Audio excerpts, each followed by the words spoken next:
से related railway में question आ चुका है। सभी प्रश्न आपको यहाँ पे डिस्कशन किया जाए। लगभग 60-65 क्वेश्चन होंगे। एक बार बढ़िया से सुनना है। टाइपिंग में थोड़ी अशुद्धि भी है, उसको शुद्ध करके तब आपको प्रिंट आउट उसका मिल जाएगा। इसमें देखें किस राजा इनमें से किसके द्वारा राजा हर्षवर्धन के बारे में आपने सुना है? तो राजा हर्षवर्धन के समय की जानकारी का सबसे अच्छा स्रोत कौन है? तो आप जानते हो हर्षचरित पुस्तक के लेखक कौन है? बाणभट्ट। और बाणभट्ट के द्वारा मुख्य रूप से हर्षवर्धन की पूरी जानकारी मिलती है। कौन सा युग्म सही है? दूसरा नंबर क्वेश्चन आपको पहले आंसर करना है। अश्वघोष, विक्रमादित्य, बाणभट्ट, हर्षवर्धन, हरिसेन, कनिष्क, कालिदास, समुद्रगुप्त। आप नाम बताते चलो हमको। अश्वघोष किसके समय? कनिष्क के समय। अश्व नाचे, याद है ना सबको? तो कनिष्क होगा। बाणभट्ट, हर्षवर्धन, हरिसेन, समुद्रगुप्त का दरबारी कवि हरिसेन था। कालिदास, चंद्रगुप्त द्वितीय। इसलिए सही आंसर कौन होगा? बी। दूसरा का सही आंसर बी। तीसरा नंबर क्वेश्चन अगर हम लोग चले तो तीसरा नंबर है हर्षवर्धन द्वारा रचित नाटक है। बहुत बढ़िया क्वेश्चन है और ये आपको ध्यान रखना है। हर्षवर्धन कौन सा इसमें नाटक लिखा? प्रियदर्शिका, नाग जो है नंदा, रत्नावली। तो आपको ध्यान रखना है कि तीनों ही हर्षवर्धन द्वारा रचित है। आंसर इनमें सभी हो जाएगा। इनमें से कोई नहीं। आंसर क्या होगा? इनमें सभी। और मन में बैठा होगा दो बात, हर्षवर्धन का नाटक हो गया प्रियदर्शिका, नागनंदा, और कौन हो गया? रत्नावली। ये तीनों दिमाग में आपका सेट होना चाहिए। अगला क्वेश्चन सब लोग को पता है, हर्षवर्धन को किसने हराया था? हर्षवर्धन ने नहीं, हर्षवर्धन को निम्नलिखित में हर्षवर्धन ने किसे हराया था? नहीं, हर्षवर्धन को किसने हराया था? आपको याद है हर्षवर्धन को कौन हराया था? पुलकेशी द्वितीय। कौन सा अभिलेख से जानकारी मिला? ऐहोल अभिलेख से। किस नदी के किनारे? नर्मदा नदी के किनारे। याद है ना सबको? अगला, कन्नौज के हर्ष के समय निम्नलिखित में कौन बंगाल का राजा था? तो आपको याद है हर्षवर्धन के समय बंगाल का राजा कौन था? गौड़ वंश का शशांक, जो बोधि वृक्ष काटा था। अगला, हर्ष के शासन काल में उत्तर भारत की सबसे महत्वपूर्ण शहर कौन था? बोलो, हर्षवर्धन के समय उत्तर भारत का सबसे इंपॉर्टेंट जगह कौन था? तो कन्नौज आप पहले से पढ़ चुके, सबसे महत्वपूर्ण जगह हो गया। कामरूप किसका प्राचीन नाम? असम का प्राचीन नाम क्या है? कामरूप। अगला नंबर हम लोग देखें इसमें, नेक्स्ट क्वेश्चन। अगला नंबर, सही क्रमानुसार सजाइए। Fahien, Hiuen Tsang, Megasthenes. Hiuen Tsang, Itsing, Hiuen Tsang, Fahien, Itsing, Hiuen Tsang, Fahien, Sir Thomas Roe. तो आपको याद है सबसे पहला विदेशी यात्री कौन आया? मेगास्थनीज। मेगास्थनीज के बाद बोलिए कौन आया? फाहियान। फाहियान के बाद वेंगसांग। वेंगसांग के बाद तब इत्सिंग, और इत्सिंग के बाद सरटामसरो सबसे बाद। सरटामसरो जहांगीर के समय हम लोग पढ़ेंगे आए। तो अब बताइए सही क्रम है फाहियान, वेंगसांग, मेगास्थनीज। मेगास्थनीज लास्ट में है, नहीं होगा। वेंगसांग, इत्सिंग। वेंगसांग, इत्सिंग तो ही दिया, तीसरा है नहीं इसमें। वेंगसांग, Fahien, Itsing. Hiuen Tsang, Fahien, Itsing नहीं होगा। वेंगसांग, फाहियान, टामसरो। वेंगसांग के बाद फाहियान नहीं होगा। तो सही आंसर कौन होगा? बी, वेंगसांग और इत्सिंग। आपको अपने से समझना होगा किसमें कौन है, सीरीज एकदम दिमाग में सेट रखेगा। अगला, हर्ष की आत्मकथा किसने लिखी? हर्ष चरितम पुस्तक के लेखक कौन है? बाणभट्ट। गुप्त शासकों द्वारा जारी किए गए चांदी के सिक्के को क्या कहा? जल्दी बोलिए। तो आपको याद है चांदी का सिक्का कौन गुप्त राजा चलाया था? जल्दी बोलिए। चंद्रगुप्त द्वितीय। शकों को पराजित करने के बाद, और उसको हम लोग क्या कहते थे? रूपक। चांदी के सिक्का को रूपक कहते थे।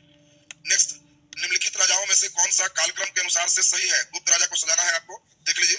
चंद्रगुप्त विक्रमादित्य के बाद समुद्रगुप्त, कुमारगुप्त के बाद चंद्रगुप्त, समुद्रगुप्त, चंद्रगुप्त विक्रमादित्य, कुमारगुप्त, और इसके बाद चंद्रगुप्त, स्कंदगुप्त, चंद्रगुप्त विक्रमादित्य। सही आंसर कौन हो जाएगा? तो आपका सही आंसर सी। समुद्रगुप्त के बाद तब कौन हो गया? चंद्रगुप्त विक्रमादित्य, उसके बाद कुमारगुप्त। नेक्स्ट, किसके परिणाम स्वरूप 5वीं शताब्दी में गुप्त साम्राज्य का पतन हुआ? किसके कारण गुप्त साम्राज्य का पतन हुआ? इसमें आपको आंसर करना है। तो आपको आंसर सभी लोगों को हो जाएगा, किसके कारण गुप्त साम्राज्य का पतन हुआ। चॉइस ए में आपका है चालुक्यों के आक्रमण के कारण, बी ग्रीक आक्रमण के कारण, और सी हुनों के आक्रमण के कारण। आंसर जल्दी बोल दीजिए। हुनों के आक्रमण के कारण। हुनों के आक्रमण किसके समय शुरू हो? स्कंदगुप्त के समय। लेकिन स्कंदगुप्त हारा था कि जीत गया था? जीत गया था। नेक्स्ट, किस गुप्त शासक ने आक्रमणकारी हुनों से अपने साम्राज्य की सफलतापूर्वक रक्षा की? जल्दी बोलिए। स्कंदगुप्त सफलतापूर्वक रक्षा की। अगला नंबर आपका है, कालिदास थे हर्षवर्धन के शासनकाल में नाटककार, गुप्त काल के खगोल शास्त्री, गुप्त काल के कवि, इनमें से कोई नहीं। जल्दी बोलिए। तो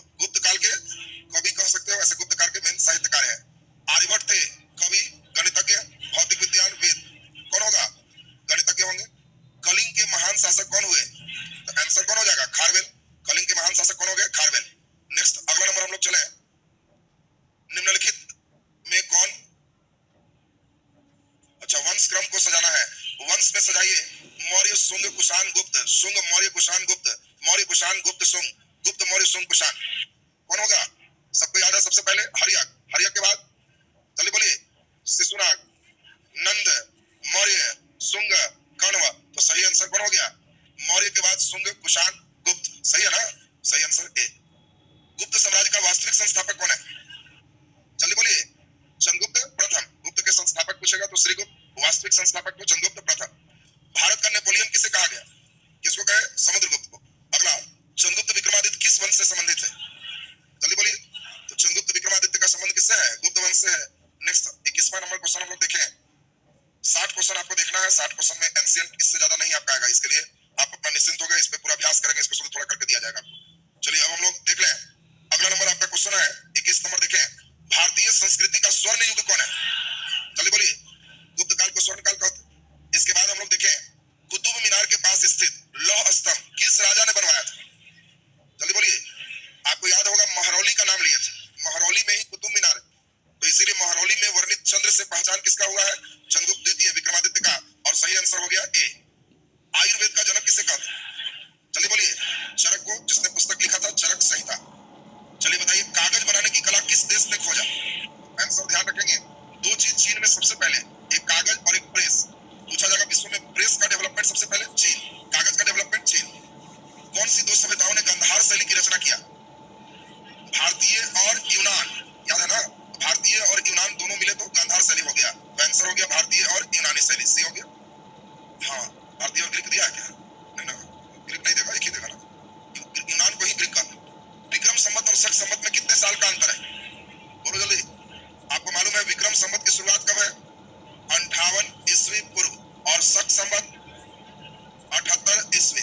दोनों जोड़ दोगे 78 और 58, चूंकि इधर ईस्वी पूर्व है इधर 78 है, तो जोड़ दोगे तो 8 8 16 6 1 136, यानी सही आंसर कौन हो जाएगा? 135। तो आपको ध्यान रखना है, अंतर पूछा तो आपको 58 ईस्वी पूर्व है, तो इसीलिए इधर वाला माइनस है और इधर वाला प्लस है, दोनों जुटे। बोलिए। बताया तो घटने नहीं गया। विक्रम संवत 57 से 58 ईस्वी पूर्व, ठीक है ना? 57 58 उसको माना गया। तो हाँ, ये ईस्वी पूर्व है और ये वाला ईस्वी, दोनों ईस्वी पूर्व रहेगा तो कैसे जुटे? नहीं समझे बात? अरे गिनती में यहाँ जीरो होगी, तो ये है 58 ईस्वी पूर्व, तो 58 माइनस में जाओ। ये है 78 ईस्वी, तो दोनों के बीच दूरी बताओ, तो 58 साल इधर 78 साल इधर, तो दोनों जुट जाए। भाई बात समझ में? ये चीज आपको दिमाग में सेट रखना था। अब हम लोग चले जरा 27 नंबर क्वेश्चन। 27 नंबर आपका क्वेश्चन अच्छा एक है। कनिष्क की राजधानी कहाँ थी? जल्दी बोलिए। पेशावर। कुषाण काल में सबसे अधिक विकास किस क्षेत्र में हुआ? बोलो। कुषाण काल में सबसे ज्यादा डेवलपमेंट किस क्षेत्र में है? धर्म, कला, साहित्य, वास्तुकला। जल्दी बोलिए। तो आप देखिए कुषाण काल में सबसे ज्यादा किसमें डेवलपमेंट है? तो कला के क्षेत्र में, मूर्ति वगैरह के क्षेत्र में। वास्तुकला में हो गया पूरे स्थापत्य, तो इसीलिए आपको मेन डेवलपमेंट किसमें है? कला। गुप्त रहता तो सब हो जाता। हाँ, गुप्त रहेगा तो साहित्य वगैरह भी शामिल हो जाएगा, क्योंकि कालिदास वगैरह गुप्त काल में है, इस समय साहित्य नहीं आएगा। द्वितीय अशोक किसको कहते हैं? जल्दी बोलिए।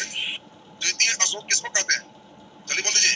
तो आपको ध्यान रखना है कि द्वितीय अशोक कहलाता मेन कौन है? कनिष्क। चौथी बौद्ध संगीति के कारण इसी को मेन कहा गया। ज्यादा जगह यही मिलेगा, कहीं कहीं हर्षवर्धन भी आपको मिलता है, कहीं कहीं लिखा हुआ आपको मिलेगा, लेकिन आपको ध्यान रखना कनिष्क नहीं लगा। किसने बड़े पैमाने पर स्वर्ण मुद्रा चलाया था? सबसे ज्यादा स्वर्ण मुद्रा कौन चलाया? गुप्त चलाया था। तो हमको लगता है गुप्त नहीं है, तो इसमें सही आंसर कौन हो जाएगा? कुषाण हो जाएगा। ऐसे कुषाणों ने सबसे शुद्ध सिक्का चलाया था। गौतमी पुत्र सातकर्णी किस वंश का था? जल्दी बोलिए। तो गौतमी पुत्र सातकर्णी किस वंश के हैं? सातवाहन के हैं, तो सही आंसर सातवाहन वंश हो जाएगा। नेक्स्ट हम लोग एक और देख लें। सातवाहन ने अधिकतर सिक्के किसके चलाए? जल्दी बनाओ। सीसा के। याद है सबको? शक संवत जो 78 ईस्वी में प्रारंभ हुआ, किसने शुरू किया? कनिष्क का शासनकाल, राज्यारोहण। राष्ट्रीय पंचांग किस नाम से जाना जाता है? जल्दी बोलिए। तो आप जानते हो राष्ट्रीय पंचांग हमारा किस नाम से जाना जाता है? शक संवत। शक संवत को ही हम लोग राष्ट्रीय पंचांग कहते हैं, तो सही आंसर क्या हो जाएगा? शक संवत। नेक्स्ट, शक संवत कब शुरू हुआ? जल्दी बोलिए। शक संवत कब शुरू हुआ?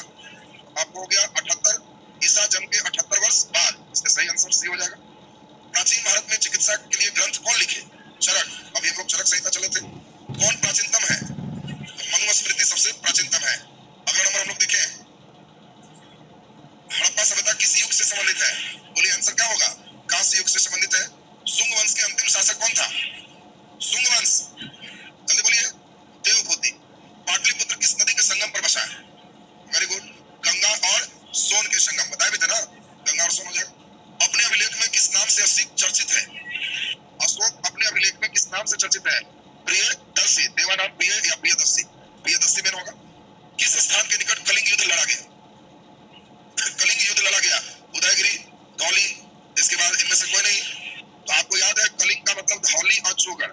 धौली याद आया सबको? तो सही आंसर धौली हो जाएगा। सारनाथ में किसका स्तंभ है? अशोक का स्तंभ होगा, सही आंसर भी।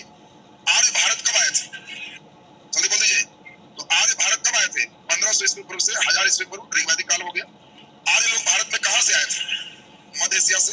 आर्य भारत में किस रूप से आए थे? बोलो जल्दी। तो आक्रमणकारी के रूप में, इन्हीं के कारण हड़प्पा सभ्यता का अंत हुआ। तो आंसर आक्रमणकारी हो जाएगा। कौन सा वेद सबसे प्राचीन है? ऋग्वेद। ऋग्वैदिक आर्य किस भाषा का प्रयोग करते थे? चलिए बोलिए। संस्कृत भाषा का प्रयोग करते थे। अब हम लोग नेक्स्ट देखेंगे अगला नंबर, और तब 60 क्वेश्चन पहुंच जाएंगे। इसमें उम्मीद है कि आप इसमें काफी सही कर पाओगे, जरा ध्यान से देख के बनाना। नेक्स्ट नंबर हम लोग चलते हैं, ऋग्वेद में सबसे पवित्र नदी कौन है? जल्दी बोलिए। Very good. ऋग्वेद की सबसे पवित्र नदी कौन है? सरस्वती। सरस्वती का नाम घग्गर भी मिलता है। शास्त्रीय संगीत कहाँ है? सामवेद। Very good. वैदिक युग के लोगों द्वारा सबसे पहले किस धातु का प्रयोग किया गया? जल्दी बोलिए। तांबा, सही आंसर तांबा। हाँ, तांबा ही चलना है, क्योंकि हिंदू धर्म जहां से शुरुआत है वहां पहला धातु कौन है? तांबा। इसमें सही क्रम सजाइए। कौन पहले आए विदेशी में? हून, आर्य, कुषाण, यूनानी? सबसे पहले कौन है? जल्दी बोलिए। आर्य। तो सबसे आगे तो 3 होगा। आर्य के बाद कौन है? जल्दी बोलिए। हिंद यवन, याद है ना? तो 3 के बाद 4 होगा। हिंद यवन के बाद कुषाण, और अंतिम में हून आए। तो सही आंसर बी। क्लियर है सबका? नेक्स्ट, सिंधु घाटी सभ्यता एक जो है अन्य सभ्यता थी, कारण क्या था? क्योंकि ये शहरी सभ्यता थी। ये सभ्यता कैसी है? शहरी सभ्यता। मेन रीजन शहर का हो गया। हड़प्पा संस्कृति की मुद्रा में पक्की मिट्टी में किसका चित्र नहीं है? गाय, हाथी, गैंडा, बाघ? जल्दी बोलिए। गाय का चित्र नहीं है, क्योंकि बाघ, हाथी, गैंडा, भैंसा इस बात को समझाए थे, तो गाय का चित्र नहीं है। सिंधु घाटी सभ्यता के लोग मुद्रा में किस देवता की आकृति चित्रित थे? जल्दी बोलिए। कौन से भगवान की आकृति है? पशुपति, इंद्र, विष्णु, वरुण? आंसर क्या होगा? पशुपति। सिंधु घाटी सभ्यता के लोग किसकी पूजा करते थे? जल्दी बोलिए। तो सिंधु घाटी सभ्यता के लोग किसकी पूजा करते थे? पशुपति शिव की पूजा करते थे। सिंधु घाटी सभ्यता की लिपि क्या थी? आपको मालूम है लिपि क्या है? अभी तक सही पहचान नहीं हुई। दुष्प्रभेदन होता तो सही आंसर हो जाता। मृतकों का टीला किसको कहते हैं? मोहनजोदड़ो। मोहनजोदड़ो कहाँ स्थित है? सिंध प्रांत में। अगला, हड़प्पाकालीन सभ्यता का विशाल कोठार अन्नागार कहाँ मिला है? जल्दी बोलिए। मोहनजोदड़ो। आमरी हड़प्पा का स्थल है, ये कहाँ स्थित है? तो आपको याद है आमरी, कोटदीजी, चारमुद्रो, मोहनजोदड़ो, ये सभी कहाँ है? सिंध में। आंसर सिंध हो जाएगा। सिंधु घाटी सभ्यता के अवशेष चिन्ह बताते हैं कि उन लोग का मुख्य धंधा क्या था? कृषि। बड़े बड़े अन्नागार जो मिला है वो कृषि की ओर इशारा करता है। सिंधु सभ्यता का पत्तन नगर, यहाँ पतन नहीं है, पत्तन। पत्तन मीन्स बंदरगाह। तो बताओ सिंधु का बंदरगाह कौन है? लोथल। आंसर हो गया लोथल। कौन सा स्थल भारत में नहीं है? जल्दी बोलिए। हड़प्पा भारत में स्थित नहीं है। और तब लास्ट पेज हम लोग वर्क करेंगे, उसके बाद आपका कंप्लीट हो जाएंगे। 65 क्वेश्चन आपको दिए हुए हैं। 65 क्वेश्चन पर्याप्त है। इतना सेट एक बार ठीक ठाक कर लीजिए तो सही हो जाएंगे। ये सभी प्रश्नों को चैप्टर वाइज हम देने जा रहे हैं लेवल 1 में।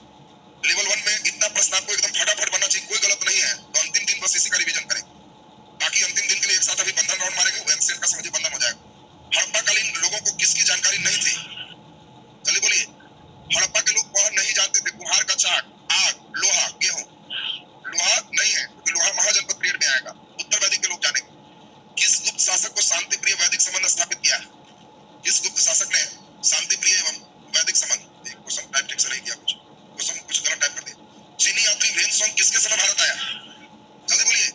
तो हर्षवर्धन के समय वेनसोंग हो गए। बराहमहीर क्या थे? खगोलविद थे। फाहियान किसके समय आया? जल्दी बोलिए। चंद्रगुप्त, विक्रमादित्य द्वितीय को हम लोग विक्रमादित्य कहते हैं। तो ये आपके पूरे स्टेप हो गए। अब हम लोग अभी पूरे प्राचीन में जो महत्वपूर्ण है वो एक जगह करेंगे। नीचे हेडिंग दे दीजिए। नीचे हेडिंग दीजिए, प्राचीन भारत एक नजर में। एट ए ग्लांस, मैंने एकदम अंतिम दिन परीक्षा के दिन बस यही पढ़ना पढ़ के जाना है, इतना क्वेश्चन बना के जाना है। 100 क्वेश्चन बना लिया, अंतिम दिन एनसीएल हो गया, ज्यादा टाइम नहीं देना उसको। प्राचीन भारत एक नजर में। प्राचीन भारत एक नजर में। लिख दिए सबको?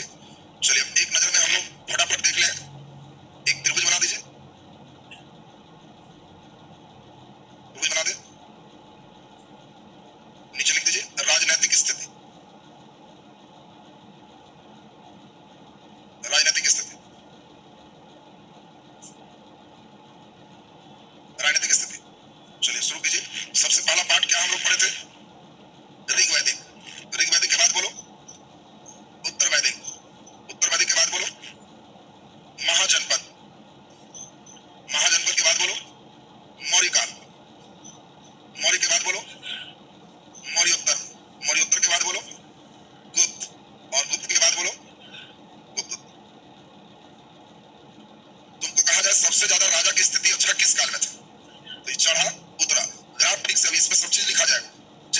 है उस सब का इसमें निचोड़ होगा। बस जिसको एक नजर ध्यान है पूरे राजनीति खत्म हो, लेकिन पहले पढ़े रहोगे तभी सब ज्यादा अच्छा समझ में आएगा।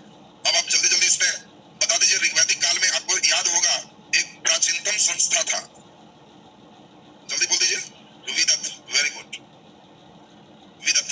इसमें हम लोग को याद है प्रजापति की पुत्री, याद आया, प्रजापति की पुत्री सभा और समिति। और इसमें याद होगा स्थान कौन ले लिया, परिषद। महाजनपद में परिषद हो गया, महाजनपद में पहली बार अस्थाई सेना हो गया, और महाजनपद में पहली बार नियमित कर हो। मौर्य काल में एकदम ध्यान रखोगे केंद्रीकृत प्रशासन, केंद्रीकृत प्रशासन। आपको याद है 18 प्रकार के तीर्थ और 27 प्रकार के अध्यक्ष, 18 तीर्थ और 27 अध्यक्ष की चर्चा मिलती।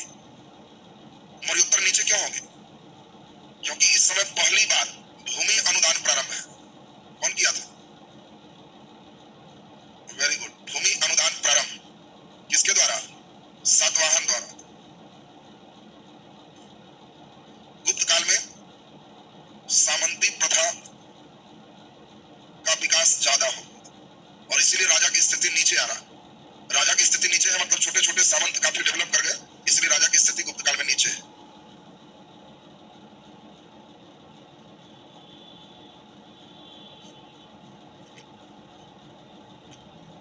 उसी में 100 जाना चाहिए। बड़ा में मिजाज से त्रिभुज बनाना था, सब कंजूसों लोग को तो दिक्कत हो रहा होगा। थोड़ा बहुत छोटा सा त्रिभुज बनाया, सोचा कितने में पार लगा दो। तो राजा क्या करेगा, ईश्वर से तुलना शुरू कर देगा। गुप्तोत्तर काल में छोटे छोटे साम्राज्य डिवाइड हो जाएगा, बड़ा साम्राज्य खत्म हो जाएगा। अब एक नजर केवल सुन लोगे तो पूरे एंशियन का हम लोग राजनीतिक फेस समझ गए। तब आपको आएगा महिलाओं की स्थिति, एक बार उसको दिखाएंगे, फिर उसके बाद विदेशी यात्री, एक बार उसको देखोगे, तब संबंध एक ही बार में देखोगे, बस फटाफट एक बार नजर देखोगे सब क्लियर हो जाएगा।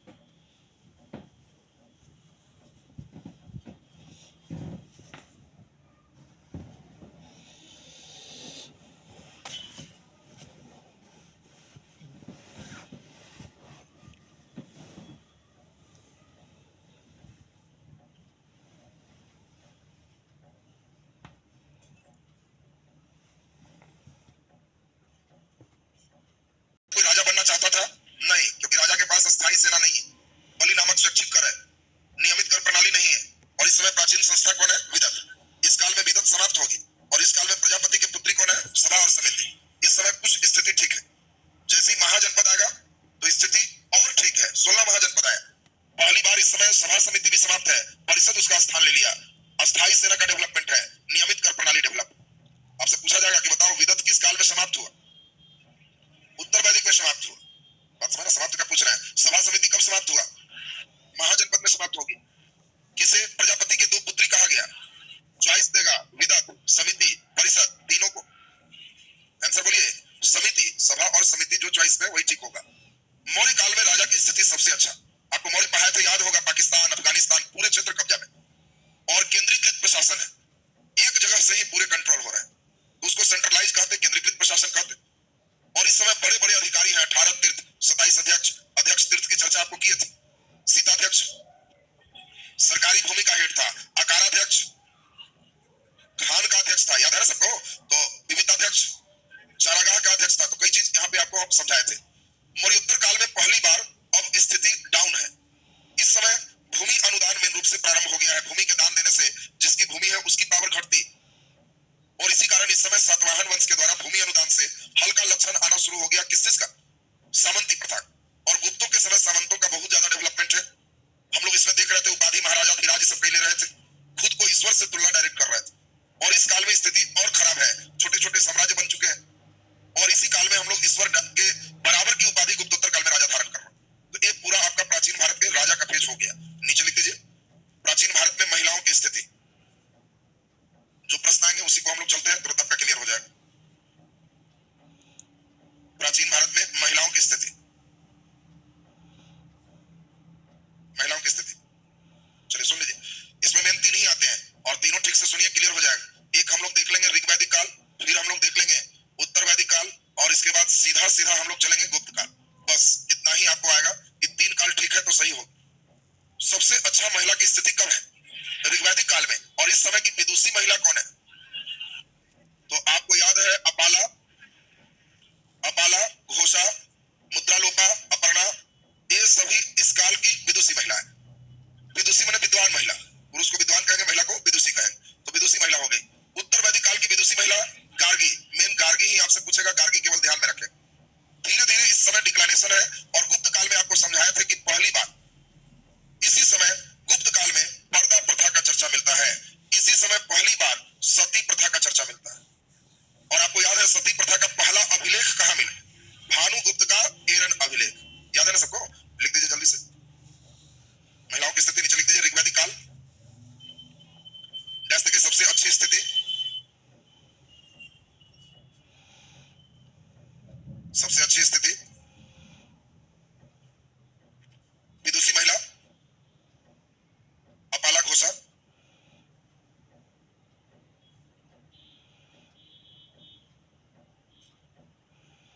अपाला घोषा। नीचे लिख दीजिए उत्तर वैदिक काल,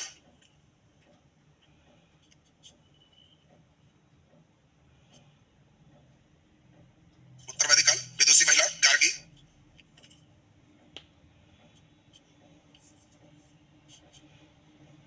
विदुषी महिला गार्गी,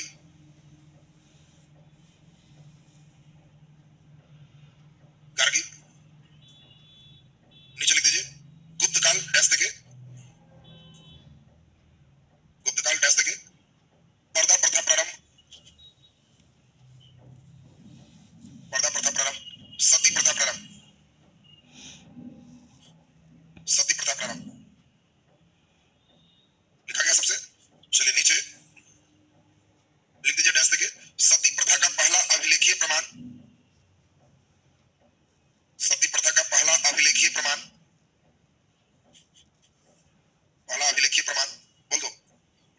एरन अभिलेख में मिलता है, एरन अभिलेख में मिलता है।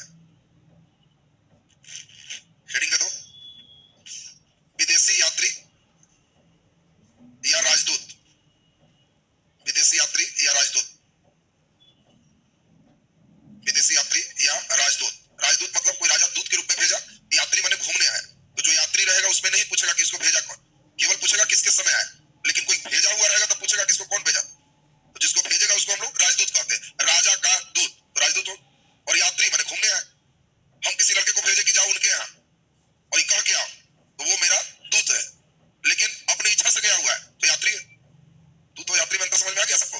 अब इसमें हम लोग को मालूम है पहला नंबर विदेशी यात्री राजदूत के रूप में आए मेगास्थनीज।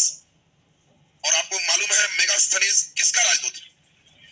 सेलुकस निकेटर का राजदूत है। और किसके समय आया? चंद्रगुप्त मौर्य के समय आया। और इसका पुस्तक कौन है? इंडिका पुस्तक। पहला एकदम क्लियर है सबका? दूसरा नंबर आपको याद हो, याद करो, सीरिया के राजा एंटीओकस का राजदूत कौन है? डायमेकस। डायमेकस किसका राजदूत है? एंटीओकस। और किसके समय आया? बिंदुसार।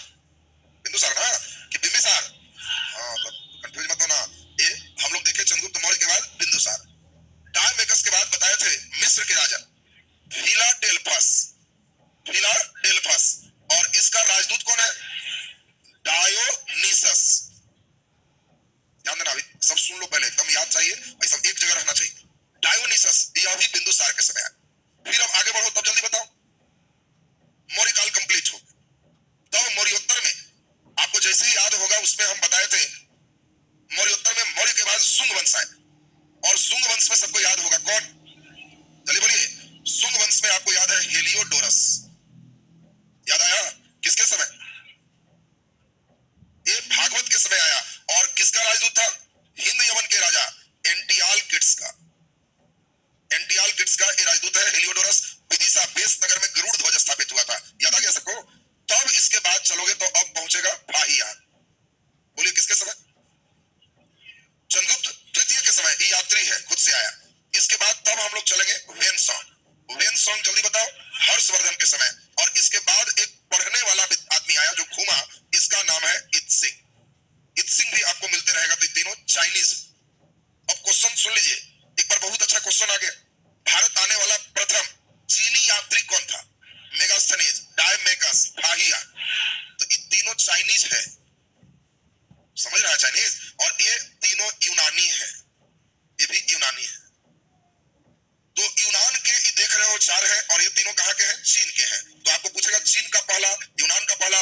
अभी हम जो लिखाएंगे घर में बैठ के एक बार रिवीजन करना हो। देखो अलग अलग पढ़ोगे तो सीक्वेंस नहीं बनता, और एंशिएंट उसी का एकदम तगड़ा माना जाता है जिसका सीक्वेंस बन।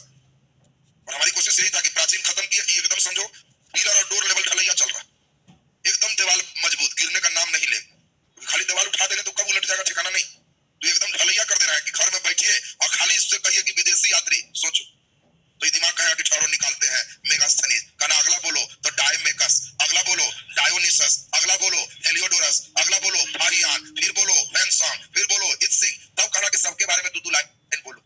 इससे खाली बुलवाओ, उसके बाद परीक्षा हॉल में इसको कहो कि देखो तो जी, कहेगा ऐसा जाना है, तो हम तो ऐसे डेली करते रहते थे। एकदम बेस्ट हो जाता है ना, फिर तुम्हारा दिक्कत नहीं हो। तो इसीलिए ये चीज हम लोग एक जगह लिखा दे रहे हैं। तो जल्दी से फटाफट विदेशी यात्री नीचे डैश देके लिख दीजिए। मेगास्थनीज, मेगास्थनीज, मेगास्थनीज लिख के डैश। सब पर थोड़ा थोड़ा लिखना होगा। मेगास्थनीज लिख के डैश। देखिए, सेलुकस निकेटर का राजदूत, सेलुकस निकेटर का राजदूत, सेलुकस निकेटर का राजदूत, कौमा चंद्रगुप्त मौर्य के दरबार में, चंद्रगुप्त मौर्य के दरबार में, कौमा इंडिका पुस्तक लिखा, इंडिका पुस्तक लिखा। बोलिए मेगास्थनीज एकदम क्लियर है सबका? नीचे लिख दीजिए डायमेकस, डायमेकस। ये सब एकदम घर पे जाके रिवीजन करना है, सब पन्ना ढक के अपने से सोचना है कि शुरू से लेकर लास्ट तक नाम एक साथ बोल सके। डायमेकस डैश देके लिख दीजिए। बोलो कहाँ का राजा है? सीरिया का राजा, यूनान में ही है सीरिया। तो लिख दीजिए सीरिया के राजा एंटीओकस का राजदूत, सीरिया का राजा एंटीओकस का राजदूत, सीरिया का राजा एंटीओकस का राजदूत। बोल दीजिए किसके समय? वेरी गुड, बिंदुसार के समय आया, बिंदुसार के समय आया। नीचे लिख दीजिए डायोनिसस, डायोनिसस, डायोनिसस डैश देके लिख दीजिए। मिस्र के राजा, मिस्र के राजा फिलाडेल्फस का राजदूत, फिलाडेल्फस का राजदूत, फिलाडेल्फस का राजदूत बिंदुसार के समय आया, बिंदुसार के समय आया। नीचे लिख दीजिए अगला हेलियोडोरस, हेलियोडोरस ऐसे के हिंद यवन के राजा, हिंद यवन के राजा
उज्जैन शाखा से हटाने के बाद लिख दीजिए 58 ईस्वी पूर्व कॉमा देके राजा विक्रम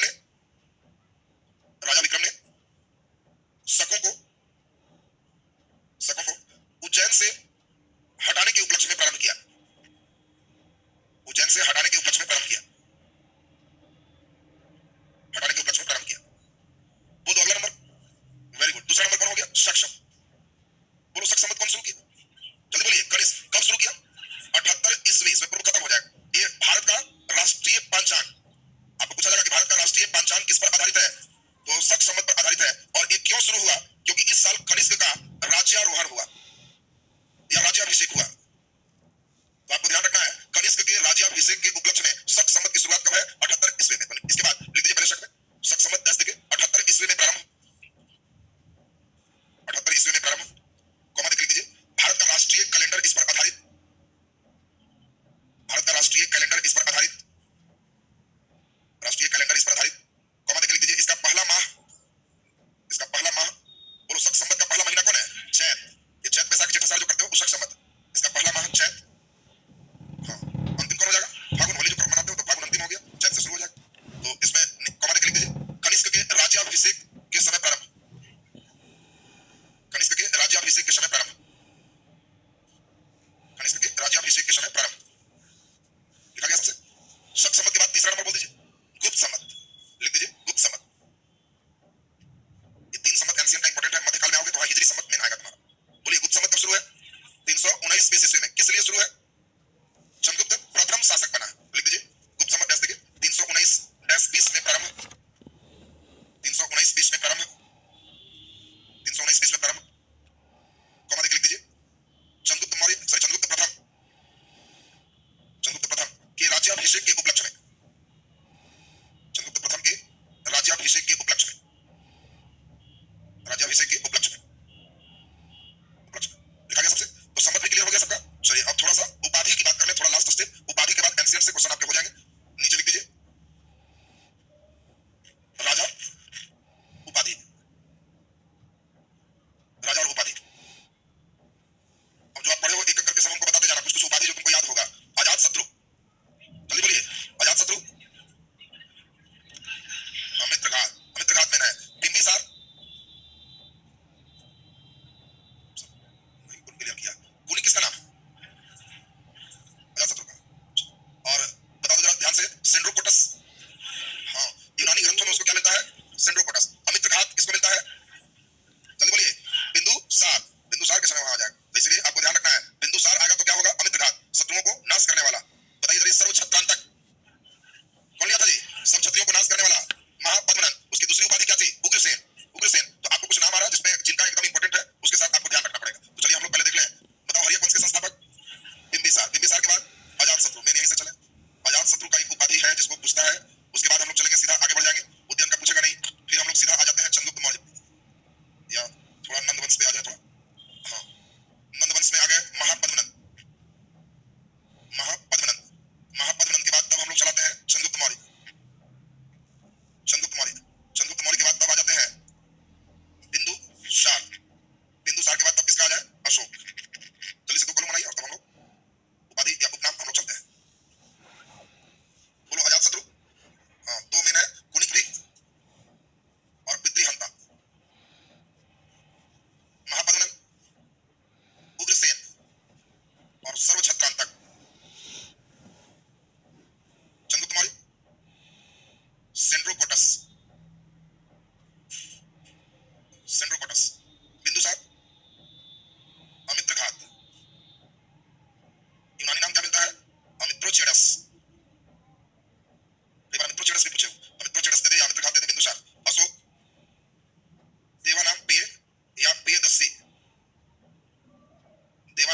कुछ चीजों को हम लोग एक जगह करेंगे। इसमें जल्दी से याद कीजिए, हड़प्पा सभ्यता के सबसे प्रमुख देवता, वेरी गुड, मेन था मातृ देवी, और एक कौन है, पशुपति शिव। शिव में ध्यान रखना है, इन्हीं को आद्य शिव भी कहते हैं, प्रारंभिक शिव। इस समय मंदिर पत्थर के थे कि पक्के ईंट के, क्या थे जी? हाँ, तो मंदिर नहीं थे, ये मत करना पक्का ईंट, तो नंबर कच्चा हो जाएगा। हाँ, मंदिर नहीं थे। ऋग्वैदिक काल में प्रमुख देवता इंद्र सबसे प्रमुख है, अग्नि सेकंड नंबर है, वरुण थर्ड नंबर है, और मुख्य रूप से प्रकृति पूजा था। हाँ, जिनसे लाभ वो भगवान। इस समय मूर्ति पूजा नहीं था, मंदिर नहीं थे, मंदिर नहीं। इसके बाद का काल आप सभी को याद है, उत्तर वैदिक काल। जब हम लोग चलेंगे तो उत्तर वैदिक काल में सभी को याद है, पहली बार एक भावना उभर के आई जिसका नाम क्या था, त्रिदेव। त्रिदेव का मतलब क्या सीखे हो? तीन देवता। कौन कौन? प्रजापति, विष्णु और महेश। बाद में इन्हीं को शिव कहेंगे। त्रिदेव की अवधारणा पूछा जाएगा किस काल में उभर के आई? लेटर वैदिक पीरियड, उत्तर वैदिक काल में पहली बार त्रिदेव की अवधारणा उभर के सामने आई। महाजनपद पीरियड, इस काल को हम लोग सूत्र काल, सूत्र मीन्स क्या होता है, धर्म काल। इसी काल में आपको याद है डेवलपमेंट है किस का, बौद्ध धर्म का, बौद्ध धर्म का, जैन धर्म का, सबका डेवलपमेंट इसी समय है। बौद्ध, जैन, आजीवक धर्म का विकास। आपको बताया था इस समय केवल भारत में ही धर्म चल रहे थे कि पैरेलल दूसरे देश में भी। और आपसे पूछा जाएगा, बहुत अच्छे लेवल का क्वेश्चन है, कि गौतम बुद्ध के समानांतर चीन में कौन थे? तो बताया था कन्फ्यूशियस। चीन में जो धर्म चलाया था व्यक्ति का नाम क्या था, कन्फ्यूशियस। तो इंडिया में जैसे गौतम बुद्ध थे, चीन में पैरेलल उस समय कन्फ्यूशियस चल रहे थे। तो कन्फ्यूशियस दिमाग में रखना, इस समय पूरे जगह पे धर्म का विकास बहुत ज्यादा है। हाँ। आजीवक मैंने बताए थे नियतिवाद, नियतिवाद, और इसके संस्थापक कौन थे, मोखलीपुत्र गोशाल। मोखलीपुत्र गोशाल संस्थापक है। और आजीवक मैंने नियतिवाद, हर चीज पहले से नियत, दाने दाने पे लिखा है, खाने वाले का नाम, तुम किसी का जाके कैसे रगड़ देते हो, तो वो आजीवक संप्रदाय का काम है, नियतिवाद। पहले से सब चीज फिक्स है, तुम्हारे साथ क्या हो। मौर्य काल में जल्दी बताइए धर्म में क्या हुआ? तो आपको इसमें राजा का धर्म में पूछे, और सभी को मालूम है चंद्रगुप्त मौर्य कौन धर्म को माने, जल्दी बोलो। तो चंद्रगुप्त मौर्य जैन धर्म मानते थे। इसी का बेटा जल्दी बताओ, बिंदुसार बौद्ध धर्म, आजीवक संप्रदाय को माना। और इसका बेटा जल्दी बोलो, अशोक, ये बौद्ध धर्म को माना। और पहली बार ऐसा हम लोग देख रहे हैं कि बाबूजी जैन, बेटा आजीवक, अब पोता बौद्ध, सब बाप बेटा पोता सबका धर्म चेंज हो गया। तो तीनों का हम लोग यहाँ पे पूछता है कौन किस धर्म को मान रहे थे। मौर्योत्तर काल में आपको बताया कि इस समय पहली बार मूर्ति पूजा प्रारंभ हो गई। आप सभी को याद होगा, आप याद करिए, इस समय ही बौद्ध धर्म दो भागों में बटा था, हीनयान और महायान। और पहला मूर्ति मेन किसका बना, गौतम बुद्ध। पूछता है पहला मूर्ति बना, उसमें देखा गौतम बुद्ध के, शंकर जी का, महावीर जी का, एक ठो ब्रह्मा भगवान का भी लगा था। आपको ध्यान रखना, पहला मूर्ति मेन किसका बना है, गौतम बुद्ध का। और उनके कंपटीशन में फिर बाकी भगवान चलते। इसके पहले हिंदू धर्म के स्टार्टिंग में मंदिर नहीं है, जिनसे लाभ वही भगवान। धूप से लाभ सूर्य भगवान की जय, सीधे डायरेक्ट है। हवा से लाभ वायु देव की जय, सीधे डायरेक्ट है। भूमि से लाभ भूमि देव की जय, सीधे टीका मारी। पेड़ छाया दे रहा है, वृक्ष देवता की जय, डायरेक्ट जाना है, मूर्ति का जरूरत नहीं। चांद रोशनी दिया, चांद देव की जय, सीधे रात में देखिए। लेकिन यहाँ पे 24 आवर ड्यूटी शुरू हो। पहला मंदिर हिंदू धर्म का कहाँ बना, तो आपको ध्यान रखना है, इस पहला मंदिर का नाम क्या था, दशावतार मंदिर, देवगढ़ में, देवघर नहीं, देवगढ़ एमपी में वो पहला मंदिर है जहां से स्टार्टिंग करेगा। और सब मौर्योत्तर काल में होगा, उसके पहले नहीं है। और गुप्त काल में आपको ध्यान रखना है, इस समय बड़े बड़े मंदिर प्रारंभ हो जाएंगे, इस समय और बड़े बड़े मंदिर निर्माण प्रारंभ हो जाएंगे। सिक्का पर भगवान के चित्र आने लगेंगे। सिक्का पर आपको याद होगा जो है मोर का चित्र किसके सिक्का पर है, कुमारगुप्त, बताया था ना जी। तो ये गुप्त काल की विशेषता हो जाएगी, सिक्का पर देवता का चित्र आना, बड़े बड़े मंदिर का निर्माण होना। और गुप्तोत्तर काल में और बड़ा बड़ा मंदिर बने। इस समय राजा का मतलब हो गया, कितना बड़ा मंदिर बनाते हैं उतने बड़ा राजा है। और मंदिर में एक नई विशेषता शामिल हो जाएगी, जिसका नाम क्या हो जाएगा, गोपुरम। गोपुरम साउथ शैली हो। गोपुरम समझते हो, आपको परीक्षा में देगा, गोपुरम का अर्थ होता है गाय का समूह, मत मार देना। गोपुरम मंदिर का गेट है, प्रवेश द्वार। कई लड़के गाय वाला में मार के आता है। मंदिर का प्रवेश द्वार, देखो हम लोग यहाँ पे समझेंगे, थोड़ा सा बात समझना। मंदिर निर्माण की तीन शैली विकसित हुई। एक का नाम था द्रविड़ शैली, दूसरा को हम लोग कहे नागर शैली, और तीसरा को कहे पेशर शैली। तीन तरह में मंदिर बनने लगे। हम लोग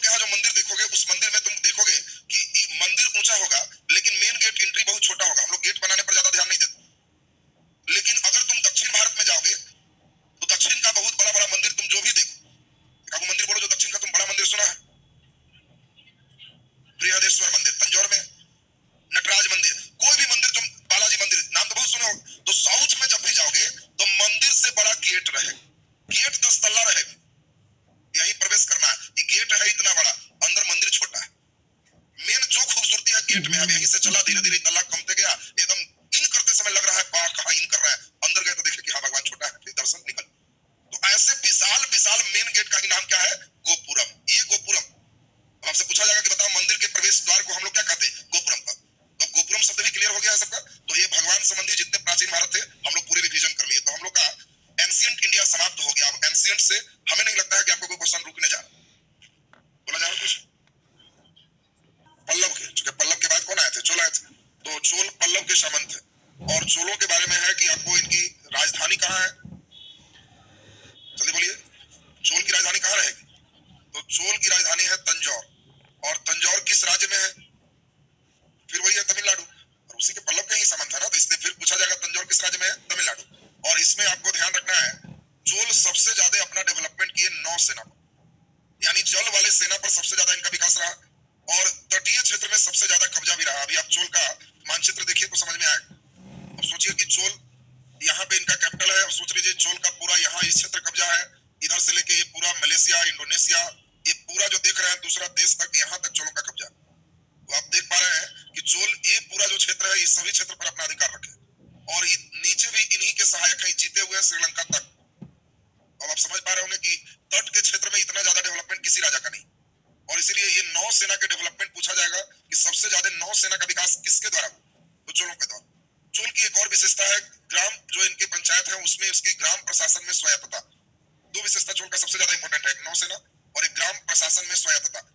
यानी गांव में मुखिया और तमाम चीजों के जो चुनाव का मामला है, चोल के समय एकदम नीचे ग्राम प्रशासन स्वायत्त है, पब्लिक खुद चुनेगी। और ये दोनों विशेषता इनकी काफी ज्यादा प्रमुख है। तीसरी चोल की एक महत्वपूर्ण विशेषता देखेंगे, मंदिर निर्माण। इनके मंदिर निर्माण में एक दो बिल्कुल नए चीज मिली। शिव जी के जो मूर्ति मिले, ये चोलों के द्वारा बनाए हुए जो मूर्ति है वो तांडव नृत्य करते हुए, और वो तांडव नृत्य की मूर्ति नटराज के नाम से जाने जाते हैं। और नटराज वाली मूर्ति आप लोग बचपन में प्रकाल बॉक्स के ऊपर देखे हो, बचपन में प्रकाल बॉक्स के ऊपर देखे हो ना, तो वो नटराज की जो मूर्ति देख रहे हो चोलों की ही विशेषता है। चोल कई कई पहाड़ों को पूरा कटिंग करके मंदिर रूप दिए। एकाश में पत्थर, पूरा मंदिर में एक पत्थर है, क्योंकि बाकी सभी को कटिंग करके इसको हम लोग हटाए। तो चोल के देखिए एक और विशेषता मंदिर निर्माण की। चोलों के बारे में आपको बताया, इसमें रथ पर भी इनके कई मंदिर होंगे। इनके सबसे प्रमुख मंदिर, सबसे प्रमुख राजा जो पूरे नौसेना का डेवलपमेंट किए, नाम भी पूछा जाता है कि बताओ चोलों का कौन राजा सबसे ज्यादा नौसेना का विकास की? तो वही आपको मंदिर में भी आप नाम सुने होंगे, राज राजेश्वर मंदिर, उसी का नाम है बृहदेश्वर मंदिर। और वो बृहदेश्वर मंदिर का निर्माण कौन की? राज राजा। तो वो राज राजेश्वर या राज राजा जो देखोगे, चोल वंश में सबसे ज्यादा नौसेना का डेवलपमेंट है। तो अभी चोल के बारे में एक बार हम लोग सुन लेंगे और तब एक साथ समेटने का प्रयास करेंगे, बिल्कुल सही हो जाएंगे। चोल किसके सामंत है? पल्लव के। चोल के पास शक्तिशाली नौसेना और ग्राम प्रशासन की स्वायत्तता। आपको बताया कि चोलों के चार विशेषता आपको ध्यान रखना है। सबसे ज्यादा शक्तिशाली नौसेना किसके पास है? चोल के पास। अगला, चोल वंश के संस्थापक कौन? तो दो नाम आपको मिलेंगे, विजयालय का भी मिलेगा, आदित्य चोल का भी मिलेगा। तो मेन अगर दो बात है, चोल के संस्थापक तो आदित्य चोल, लेकिन चोल के वास्तविक संस्थापक विजयालय। विजयालय ने ही तंजौर जो तमिलनाडु में है उसको जीता और नर केसरी की उपाधि धारण की। पूछा जाएगा कि कौन से चोल राजा ने नर केसरी की उपाधि धारण किया? विजयालय। और तंजौर यही जीता है और राजधानी तंजौर फिर बना है। इसके बाद मेन राजा हम लोग देखें, परांतक प्रथम।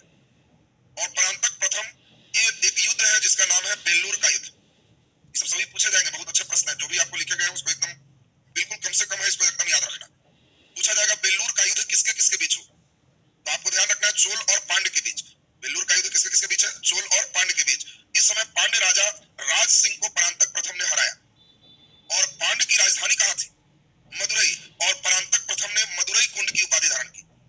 उपाधि आपको फिर से याद करना है, जल्दी जल्दी याद करिए। आपको पिछला क्लास बताए थे, बातापी कुंड की उपाधि कौन ली? नरसिंह वर्मन प्रथम। याद है? कांची कुंड की उपाधि बोलिए,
देख रहे हैं राज राज प्रथम, इसी से मेन क्वेश्चन रहता है। फिर से याद करो चोल वंश, देखो सब याद हो जाएगा, 5-6 राजा को ही मेन याद करना रहता है। सबसे पहले आदित्य चोल, फिर विजयालय, विजयालय के बाद परांतक प्रथम, और परांतक प्रथम के बाद राज राज प्रथम। राज राज प्रथम चोल वंश का सबसे प्रतापी राजा, और इसी ने सबसे ज्यादा नौसेना का डेवलपमेंट किया। नौसेना के बारे में आप देख सकते हो कि चोल मुख्य रूप से चले यहाँ से थे और धीरे धीरे ये इस क्षेत्रों में बढ़े। राज ने क्या किया, यहाँ से लेके नीचे श्रीलंका तक का क्षेत्र जीता और यहाँ पे कई सहायक अपने राजा को नियुक्त किए, और राज ने ही इंडोनेशिया, मलेशिया, ये सभी जो देख रहे हो, ये सब क्षेत्र जीतने का काम किया। यानी इसी ने सबसे ज्यादा अपना नौसेना का डेवलपमेंट किया, और इसीलिए पूछा जाता है कि किस चोल राजा ने सबसे ज्यादा अपना नौसेना बढ़ाया, तो आंसर कौन हो जाएगा, राज राज प्रथम। और जब इतना बड़ा क्षेत्र उसने प्राप्त किया तो एक बहुत विशाल मंदिर बनाया, और उसी मंदिर का नाम है बृहदेश्वर मंदिर। और ये बृहदेश्वर मंदिर कहाँ स्थित है, तो उसकी राजधानी तंजौर। आपको तंजौर या तंजावुर एक ही नाम है, दिमाग में सेट रखना, तंजौर कहे या तंजावुर कहे एक ही नाम। तो ये राज में हम लोग देखें सबसे महत्वपूर्ण हो गया शक्तिशाली नौसेना। दूसरा महत्वपूर्ण है कि इसने पांडित, चेर और श्रीलंका, ये तीनों का एक संगठन था, सबको सम्मिलित रूप से हराया। अभी मानचित्र में हम लोग देखे थे, इसने मालदीव पर भी कब्जा किया। मालदीव किधर है, मालदीव किधर है, तो मालदीव यहाँ पर है, बात ध्यान रखो, मालदीव उधर मत जाओ, तो मालदीव इधर है, और एशिया महादेश का सबसे छोटा देश मालदीव, तो मालदीव को भी इसने विजय प्राप्त किया। मतलब इधर तो है ही, ये निचला सेक्टर के साथ साथ इसको भी इसने जीता। और तंजौर में इसने बहुत बड़ा मंदिर बनाया, मंदिर का नाम बृहदेश्वर मंदिर। इसी मंदिर को क्या कहते हैं, राजराजेश्वर मंदिर। और यह प्रथम चोल राजा है जिसने पूरे भूमि की पैमाइश किया, पूरे भूमि का माप किया। तो अब हम लोग फिर से यहाँ तक पहुंच जाए। पहला राजा बोलो आदित्य चोल, दूसरा बोलो विजयालय, तीसरा बोलो परांतक प्रथम, चौथा बोलो राज राज प्रथम। किसने मदुरई कुंड की उपाधि लिया, परांतक प्रथम ने मदुरई कुंड की उपाधि लिया, पांड्य राजा को हराया। फिर हम लोग देखे तकुलम के युद्ध में परांतक प्रथम को हरा दिया, कौन, राजपूत के राजा, कौन, जल्दी बोलिए, कृष्ण तृतीय। तो हम लोग कृष्ण तृतीय की कहानी भी सुनेंगे जो उसको हराएगा। तो अब इसके बाद राज के बाद अब बहुत ज्यादा क्वेश्चन नहीं होता, केवल एक दो लड़ाई और है जो महत्वपूर्ण है। राजेंद्र प्रथम, आपको ध्यान रखना है कि पाल शासक महिपाल को हराया और गंगा नदी तक, मतलब बिहार के क्षेत्र तक चोलों का क्षेत्र हो। अभी जो आपको मानचित्र दिखा रहे थे उसमें आप ठीक से देखिए तो बिहार का क्षेत्र भी हल्का टच करता है, और यहीं पर इसने यहाँ से राजधानी हटा के यहाँ ले आया, और उस राजधानी का नाम क्या रखा राजेंद्र प्रथम, गंगई कोंड चोलपुरम। ध्यान दीजिए, राजधानी का नाम क्या हो गया, गंगई कोंड चोलपुरम। और गंगा नदी जीतने के बाद राजेंद्र प्रथम ने अपनी उपाधि धारण किया गंगई कोंड का। तो कोंड में अब लगभग कंप्लीट है, इतना ही कोंड पूछा जाता है। अब सभी कोंड एक जगह कर ले तो आप सभी को याद हो जाएगा। पहला प्रतापी कोंड पूछा जाता है, दूसरा नंबर कांची कोंड पूछा जाता है, इसके बाद मदुरई कोंड पूछा जाता है, और इसके बाद गंगई कोंड पूछा जाता है। अब ध्यान दीजिए, जो लोग एक बार अब सिस्टम बना लेगा वो सारा कोंड क्लियर। कोंड मींस विजेता, तो बताओ जल्दी, प्रतापी कोंड नरसिंह वर्मन प्रथम, कांची कोंड विक्रमादित्य द्वितीय, मदुरई कोंड जल्दी बोलिए परांतक प्रथम, और गंगई कोंड। बस जब बोलेंगे गंगा के विजेता तो कहना गंगा माने बिहार, और बिहार में राजेंद्र बाबू। राजेंद्र बाबू एकदम क्लियर रहेगा ना सबका। तो जब हम कहेंगे तो ध्यान रखना कि राजेंद्र बाबू माने राजेंद्र प्रथम को गंगई कोंड का। तो ये बिहार तक का क्षेत्र चोल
प्रशासन में स्वायत्तता, ये बहुत महत्वपूर्ण है, क्योंकि चोल में गांव का जो प्रशासन है उसमें नागरिकों को खुद से चुनने की आजादी थी, ये इसकी विशेषता है।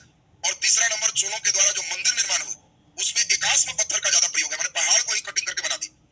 चोलों के बारे में ही कहा जाता है कि राक्षसों की तरह सोचा और जौहरियों की तरह तरासा। ये चोल के बारे में बहुत बड़ी विशेषता हुई। और इसी के मंदिर में मूर्ति निर्माण में नटराज की मूर्ति आपको इसकी विशेषता बताए। विचार छोटे छोटे विशेषता हो गए। बोलो, चोल के संस्थापक आदित्य चोल और चोल के वास्तविक संस्थापक विजयालय। तो वास्तविक जब पूछेगा तो विजयालय हो जाएगा। और चोलों की राजधानी तंजौर जीतने वाला विजयालय है, और तंजौर को जीतने के बाद विजयालय ने नरकेसरी की उपाधि धारण की। बोलो जी, क्लियर है सबका? तो हम लोग देख लिए, पहला नंबर आदित्य चोल और दूसरा नंबर विजयालय। विजयालय ने ही तंजौर को जीता, नरकेसरी की उपाधि लिया। तीसरा है परांतक प्रथम, और परांतक प्रथम से एक बार फिर से सुन लीजिए और तब हम लोग पूरे एक जगह करेंगे। परांतक प्रथम में आपको हमने बताया कि परांतक प्रथम के साथ सबसे इंपॉर्टेंट दो लड़ाई है, बेलूर और तकुलम। बेलूर की लड़ाई में इसने पांड्य राजा राज सिंह को हराया, और पांड्य की राजधानी कहाँ है? मदुरई। इसने मदुरई कुंड की उपाधि धारण की। पूछा जाएगा मदुरई कुंड की उपाधि धारण कौन की? परांतक प्रथम। बताओ, बेलूर का युद्ध किसके किसके बीच हुआ? पांड्य और चोल के बीच हुआ। अगला नंबर हम लोग देखिए तकुलम का युद्ध, और तकुलम का युद्ध राष्ट्रकूट और चोल के बीच हुआ, और इसमें परांतक प्रथम को हराया कौन? राष्ट्रकूट राजा कृष्ण तीर्थी। तो ये भी आपको दिमाग में सेट कर लेना था। तो हम लोग फिर से देख लें, बेलूर की लड़ाई में इसने पांड्य राजा किसको हराया? राज सिंह को, और इसने मदुरई कुंड की उपाधि लिया। तकुलम के युद्ध में इसको कौन हराया? राष्ट्रकूट राजा कृष्ण तीर्थी। तो अब राज प्रथम में बता दिए कि सबसे महत्वपूर्ण है कि सबसे ज्यादा क्षेत्र विस्तार की, और इसका नौसेना सबसे महत्वपूर्ण। तो सबसे मजबूत नौसेना का डेवलपमेंट किया। पांड्य है, चेर है, श्रीलंका है, सभी क्षेत्र को इसने विजय प्राप्त किया।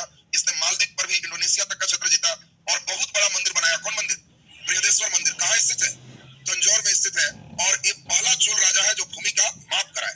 अगला नंबर हम लोग देखें, राजेंद्र प्रथम इसके बाद आया, यानी राज के बाद अगला राजा कौन है? राजेंद्र प्रथम। और इसके साथ दो चीज, ये बिहार में भी कुछ क्षेत्र जीता, और पाल राजा कौन है? महिपाल, और उसको हराकर गंगईकोंड चोल की उपाधि धारण की। और नेक्स्ट, अब दो राजा ध्यान रखोगे राजेंद्र के बाद, राजा धीराज और राजेंद्र चोल। राजा धीराज और राजेंद्र चोल, इसका लड़ाई किसके साथ होगा? सोमेश्वरम के साथ। कौन सी लड़ाई? कोप्पम का युद्ध। और शुरू में राजा धीराज क्या होगा? मारा जाएगा, लेकिन राजेंद्र चोल इसको हराएगा। किसको? सोमेश्वर। इसलिए राजा धीराज और सोमेश्वर ध्यान में सेट रखेगा। कुल्लू तुंग 72 व्यापारियों का दूध मंडल कहाँ भेजा? चीन में। और राजेंद्र तृतीय इसका अंतिम राजा है। तो अब हम लोग समझते हैं कि चोल वंश एक बार लिख दें साथ में, तो आप सभी को याद हो जाएगा। पहले सुनिए बढ़िया से। चोल की खूबसूरती पहले आपको बताए थे, थोड़ा सा दिमाग में सेट करिए। चोलों के बारे में बताए, तमिलनाडु का सेक्टर और इधर के क्षेत्र, और मुख्य रूप से किनारे के क्षेत्र में इनका मुख्य शासन प्रशासन हुआ है। यानी चोल मुख्यतः इन क्षेत्रों में जीता, और इनके जो सहयोगी है, ये क्षेत्र जीता है श्रीलंका तक, इनके इधर सहयोगी रहे। ये चोल का साम्राज्य। मानचित्र आपको दे दे और देखना, किनारे किनारे है तो ध्यान रखना, चोल का साम्राज्य।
नौसेना का विकास किया। पांड्य, चेर और श्रीलंका, ये तीनों को इसने संयुक्त रूप से त्रिसंगठन को इसने हराया। इसने एक बहुत बड़ा मंदिर बनाया, बृहदेश्वर मंदिर तंजौर में। उसी मंदिर का नाम इसी के नाम से है, राज राजेश्वर मंदिर। पूछा जाएगा राज राजेश्वर मंदिर तो तंजौर, या बृहदेश्वर मंदिर तो तंजौर। बोलो जी, क्लियर है सबका? अब राज के बाद अगला राजा हमने बताया राजेंद्र प्रथम, और राजेंद्र प्रथम आपको बताया कि बिहार तक का क्षेत्र इसने बढ़ा दी। और बिहार में इस समय पाल वंश के राजा है महिपाल, और महिपाल को हरा करके इसने गंगई कोंड चोल पुरम राजधानी बनाई और गंगई कोंड चोल की उपाधि धारण की। पूछा जाएगा गंगई कोंड तो बताए राजेंद्र प्रथम। राजेंद्र प्रथम के बाद दो राजा थे, एक का नाम आपको बताए राजाधिराज, और दूसरा का नाम था राजेंद्र चोल। ध्यान दोगे, राजाधिराज और राजेंद्र चोल, ये बहुत महत्वपूर्ण है क्योंकि ये जो लड़ाई लड़े इसी का नाम था कोप्पम का युद्ध। लड़ाई कौन है? कोप्पम में दोनों लड़े। और कोप्पम का युद्ध आपको बता दिए, बेंगी के चालुक्य एक व्यक्ति है सोमेश्वर, और सोमेश्वर के साथ कोप्पम के युद्ध में राजाधिराज मारे गए, और फिर कोप्पम के युद्ध में राजेंद्र चोल ने सोमेश्वर को हरा दिया। बोलो क्लियर है सबका? और चोल वंश के अंतिम शासक राजेंद्र तृतीय। खत्म हो। यही चोल वंश का इंपॉर्टेंट थीम था। तो हम समझते हैं कि क्या खुद से अभ्यास कर सकते हो? एक बार और लास्ट बोलेंगे, और तब सुन लीजिए, इस जल्दी ठीक नहीं होता है। चोल वगैरह ये सब बहुत खतरनाक सेक्शन, ये सब ठीक हो जाए तो हिस्ट्री का दुख ही खत्म। तो इसीलिए आपको इसमें घर में बैठ के, अब पता नहीं आप लिख रहे हैं कि नहीं, हम तो डेली बोल रहे हैं, और आपके लिए ही जान के लिखते हैं। ये नहीं लिखे केवल रीडिंग मारे तो काम खत्म है, कुछ नहीं होगा। तो इसीलिए आपके लिए लिखा जा रहा है कि इस बात को एक बार सुन लीजिए, और घर पे एकांत में बैठिए और पूरी बात चोल के साथ अपना लिख दीजिए। मानचित्र रफ अभ्यास कर लीजिए, एक बार लिख लिए तो फिर हो गया, बहुत दिन तक टिकेगा। भूल भी जाएंगे तो दोबारा कॉपी देखेंगे तो याद आ जाएगा, नहीं लिखोगे तो कोई इसका इलाज नहीं है, याद नहीं होगा। क्लास में लगेगा कि हल्का है, फिर 2 दिन में भूल जाओ। तो इसको जल्दी से हम लोग फिर से एक बार सुन लीजिए। चोल किसके सामंत थे? तो चोल पल्लव के सामंत थे। चोल की राजधानी कहाँ है? तंजौर कहाँ है?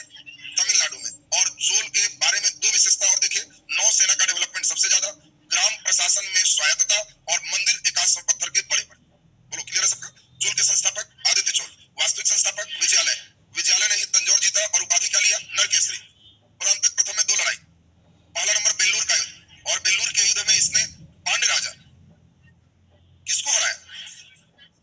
राज सिंह को हराया, और इसने एक उपाधि धारण किया मदुरई कोंड। पूछा जाएगा मदुरई कोंड तो परांतक प्रथम, और परांतक प्रथम को कौन हराया? तो हम लोग देखें तक्कोलम का युद्ध, लड़ाई का नाम क्या है? तक्कोलम का युद्ध, राष्ट्रकूट राजा कृष्ण तृतीय ने हराया। अब पूछा जाए कि बताओ तक्कोलम का युद्ध किसके किसके बीच हुआ? तो तक्कोलम का युद्ध राष्ट्रकूट और चोल के बीच हुआ, और बेल्लूर का युद्ध पांड्य और चोल के बीच हुआ। अगला मेन राजा है राज प्रथम। इसमें सबसे महत्वपूर्ण, सबसे ज्यादा नौसेना का डेवलपमेंट, पांड्य, चेर, श्रीलंका सबको संयुक्त रूप से इसने हराया, और इसने एक बहुत विशाल मंदिर बनवाया, बृहदेश्वर मंदिर या राज राजेश्वर मंदिर तंजौर में। और ये पहला चोल राजा है जिसने भूमि का पैमाइश कराया। भूमि का माप कराने वाला पहला चोल राजा कौन है? राज प्रथम। अगला राजेंद्र प्रथम, आपको बताया कि राजेंद्र बाबू है, बिहार में पहुंचे, और बिहार के क्षेत्र में गंगा नदी तक यह पहुंचा। और इस समय बिहार का राजा कौन? पाल वंश का राजा है महिपाल, और उसको हराकर इसने गंगई कोंड उपाधि धारण की। अब हम लोग देख लें राजाधिराज और राजेंद्र चोल, ये दोनों की लड़ाई है किससे? कोप्पम का युद्ध, चोल वर्सेस चालुक्य। इस समय कौन सा चालुक्य? बेंगी का चालुक्य है, और बेंगी के चालुक्य के राजा कौन है? सोमेश्वर, और सोमेश्वर ने राजाधिराज को हराया, लेकिन राजेंद्र चोल ने सोमेश्वर को हरा, और चोल वंश के अंतिम राजा राजेंद्र तृतीय थे। हम इसको हटा दें तो कोई पूरा अभी बता सकते हो? अभी का अभी बताना है, सब गायब होगा उसके बाद। यहाँ पे हम तो केवल एक काम करेंगे, बस ऐसे किए गायब हो गया। बोलिए, श्रीलंका में बताया कि श्रीलंका तक साम्राज्य विस्तार करने वाला कौन था? राज ही। अभी चोल का जब भी नीचे जाएगा तो वो होगा, लेकिन कब्जा नहीं है, वो कलिग सहयोगी में बना के छोड़, है ना? हाँ। यहाँ सबसे पहले सातवाहन के बाद वाकाटक के बाद वातापी के चालुक्य के बाद हाँ राष्ट्रकूट, और राष्ट्रकूट के बाद कल्याण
उसके बाद विक्रमशिला।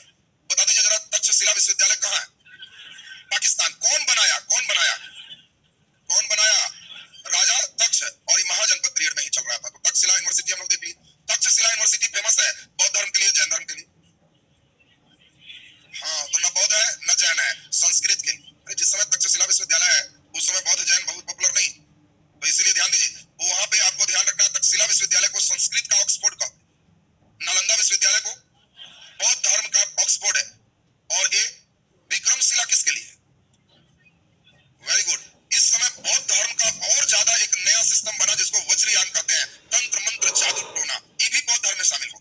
तो बौद्ध धर्म में तंत्र मंत्र जादू टोना जो शामिल हुआ उसको हम लोग एक नया नाम देते हैं वज्रयान, और वज्रयान का जो ऑक्सफोर्ड है वो हम लोग विक्रमशिला को। तो आपको ध्यान रखना था, 3 में 2 यूनिवर्सिटी आपके बिहार में हो गए, नालंदा और विक्रमशिला। एक हमारे भारत से बाहर हो गए, तक्षशिला। अब यहाँ पे पहले पाल से चलेंगे, पाल के बाद तब कौन चलेगा? राजकूट, और उसके बाद प्रतिहार। तो पाल, प्रतिहार और राजकूट की अभी एक कहानी सुनेंगे, थोड़ा सा हल्का लोड पड़ेगा, लेकिन फिर बंधन मारेंगे तो एकदम सही हो जाए। तो अभी पूरी कहानी पर आप एकदम बढ़िया से हमारे साथ ध्यान दीजिए, और उसके बाद फिर पूरे एक बार बंधन देंगे तो आपका लाइन क्लियर हो जाएगा। चलिए सभी लोग पहले हम लोग एक एक करके चले। सबसे पहले त्रिपक्षीय संघर्ष में कौन सा वंश चल रहा है? पाल वंश। ध्यान दीजिए सब।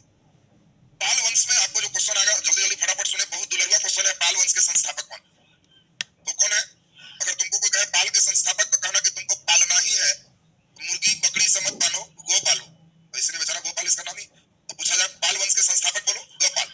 ये बंगाल बिहार के सेक्टर में खास डेवलप है। क्या इस समय त्रिपक्षीय संघर्ष शुरू होगी? नहीं। गाय पालना धर्म पालने के बराबर है, इसलिए इसके जस्ट बाद अगला धर्म पाल। और ध्यान रखना, सबसे पहले गाय पालो, और गाय पालोगे तो वो धर्म है, तो इसीलिए अगला हम कौन आएंगे? धर्मपाल। और नाम धर्म है तो धर्म का काम करेंगे। यूनिवर्सिटी वगैरह खोलेंगे तो देखना विक्रमशिला विश्वविद्यालय भी आ जाए। तो पहले गोपाल में हम लोग देख लें, ये पाल वंश के संस्थापक गोपाल। और बिहार शरीफ के निकट उदंतपुरी बिहार की स्थापना किसने किया? गोपाल। इसी समय आप अपने राज्य का नाम बिहार अब पढ़ना शुरू हो। देखो पहले बिहार नाम कहीं मिलता नहीं था, ये नहीं था कि इस राज्य का नाम कोई बिहार। बिहार नाम सबसे पहले कब मिला? तो ये अभी हम लोग देखेंगे जब मुस्लिम शासक आ जाए, और उसमें हम लोग देखेंगे मिनहाजे सिराज पुस्तक लिखा है, और तब वहां पे पहली बार चर्चा होगी बिहार का।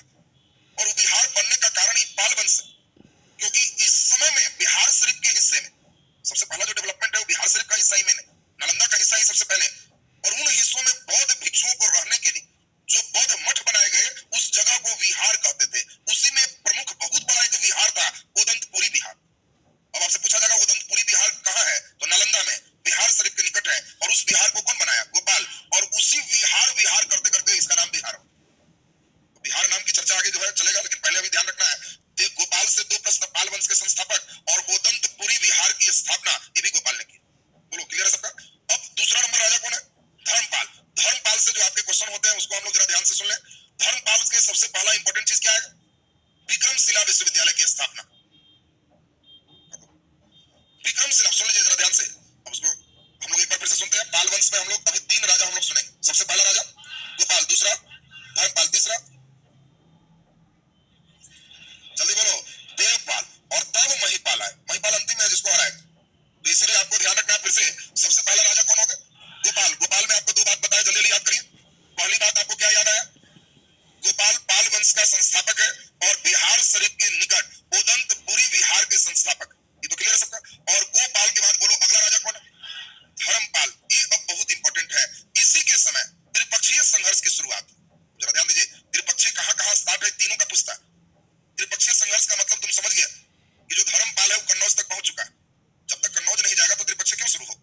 तो आपसे कभी भी पूछा जाएगा कि बताओ वह कौन सा पाल राजा है जिसके समय त्रिपक्षीय संघर्ष शुरू होगी, तो आंसर कौन होगा? धर्मपाल।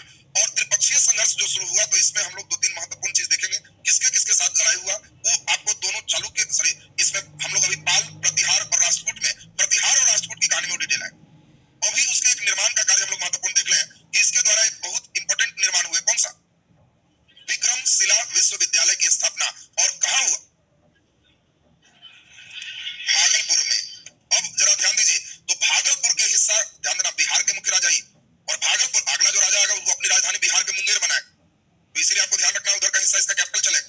तो भागलपुर में इसने अपनी राजधानी, उसमें अपना विक्रमशिला विश्वविद्यालय बनाया। और विक्रमशिला विश्वविद्यालय मुख्य रूप से किसके लिए फेमस है?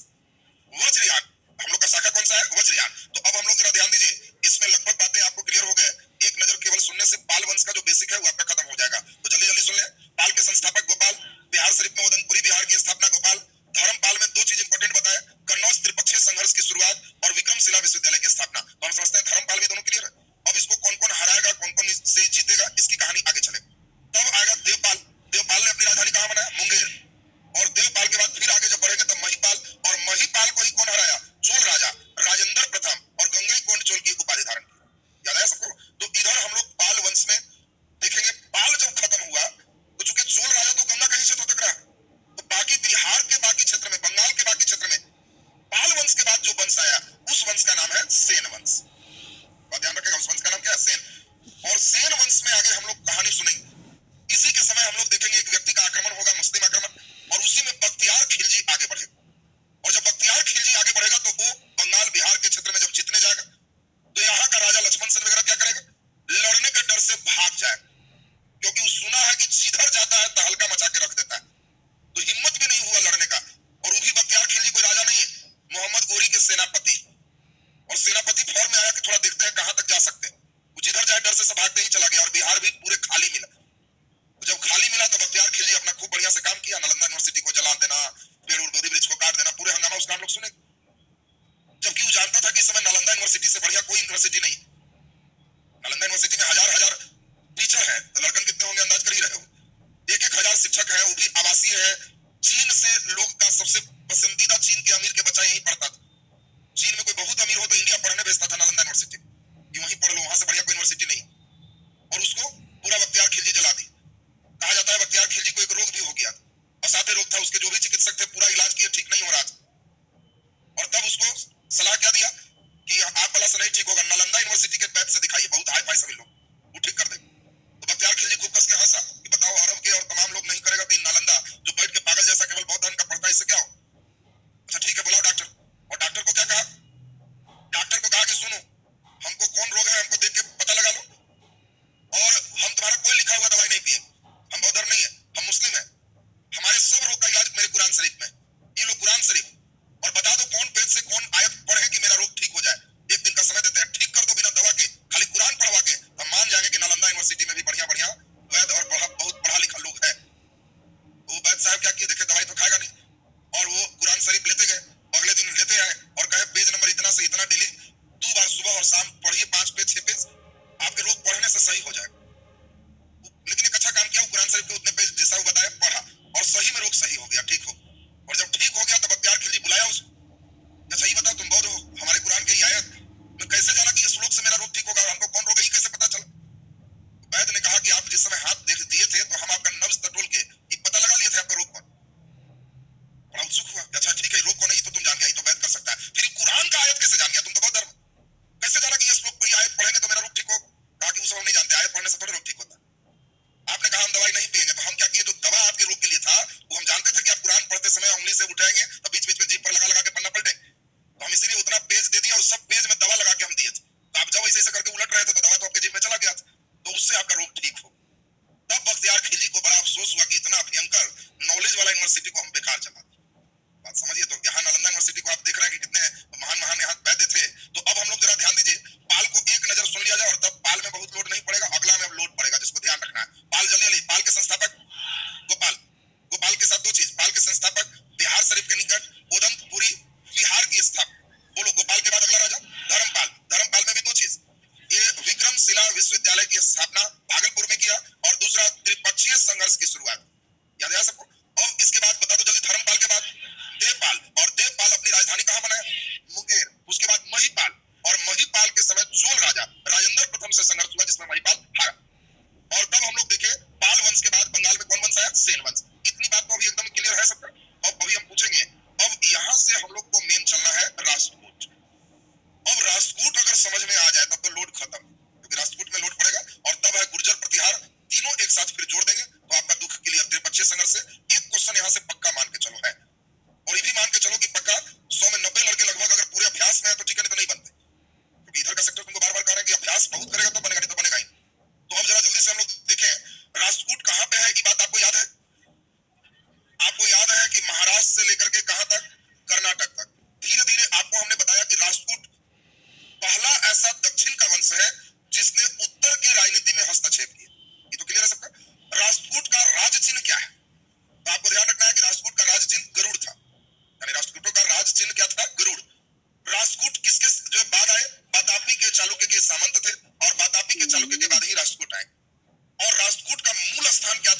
क्वेश्चन पूछता है।